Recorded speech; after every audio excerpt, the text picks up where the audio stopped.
Assalamualaikum warahmatullahi wabarakatuh. Perkenalkan, nama saya Nur Hikmah, NIM 192400076, Prodi Ekonomi Syariah. Di sini saya akan memaparkan sedikit mengenai tugas yang telah saya selesaikan.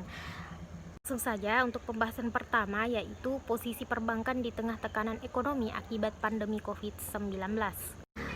Melihat kondisi kemarin dan kondisi saat ini dengan diberlakukannya pembatasan sosial, di samping itu sektor perbankan yang terus meningkatkan kinerja dan pelayanannya dengan penerapan protokol kesehatan dan jaga jarak aman. Sektor perbankan di tengah tekanan ekonomi yang mengalami resesi, tentunya hal ini sangat berpengaruh terhadap perekonomian. Namun sektor perbankan tetap berusaha untuk mengatasi hal ini, salah satunya dengan kontribusi konsumsi dan investasi, yakni memberikan pembiayaan untuk konsumsi dan produksi. Sedangkan adapun tantangan utamanya yaitu bagaimana cara menjaga kualitas kredit agar tidak macet. Dan sektor perbankan juga melihat kebutuhan kredit dalam sektor farmasi infrastruktur yang sangat besar saat ini. Oleh karena itu, sektor perbankan berusaha meningkatkan kredit pada sektor-sektor tersebut. Selanjutnya masuk kepada latar belakang, yang dimana di sini mengapa laporan keuangan penting bagi para investor. Dalam pasar modal, laporan keuangan sangat penting. Mengapa demikian? Karena hal ini bisa menjadi salah satu untuk mempertimbangkan keputusan yang akan diambil dalam melakukan investasi bagi para investor. Selain itu, laporan keuangan sebagai informasi yang menggambarkan kinerja perusahaan dan semua kegiatan operasional. Dalam menganalisa sebuah laporan keuangan pasar modal, dalam hal ini para investor juga wajib menganalisa dan membaca laporan laba rugi mengenai nilai penjualan bersih dan pendapatan usaha, beban penjualan, serta laba rugi bersih perusahaan. Namun yang terutama harus dicermati investor adalah komponen utama dalam neraca, yaitu aktiva atau harta. Karena itu hal ini menggambarkan kekayaan atau harta perusahaan. Namun yang terutama harus dicermati investor adalah komponen utama dalam neraca, yaitu aktiva atau harta, karena hal ini menggambarkan kekayaan suatu perusahaan.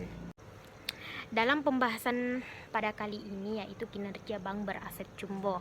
Dalam hal ini saya membahas atau mengangkat tentang aset jumbo dari Bank BRI atau Bank Rakyat Indonesia. Nah, di sini saya akan menyelipkan gambar tentang pendapatan kredit yang disalurkan periode 2020 yang pada kuartil pertama, kedua dan ketiga yang mengalami naik turun tentunya.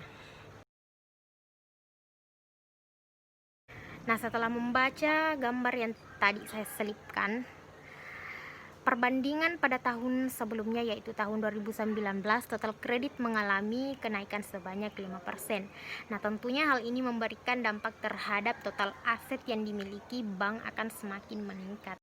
Nah, selanjutnya di sini ada dana pihak ketiga atau DPK yang dikumpulkan oleh Bank BRI. Di sini saya akan menyelipkan lagi gambar tentang pendapatan kuartil pertama, kedua dan ketiga.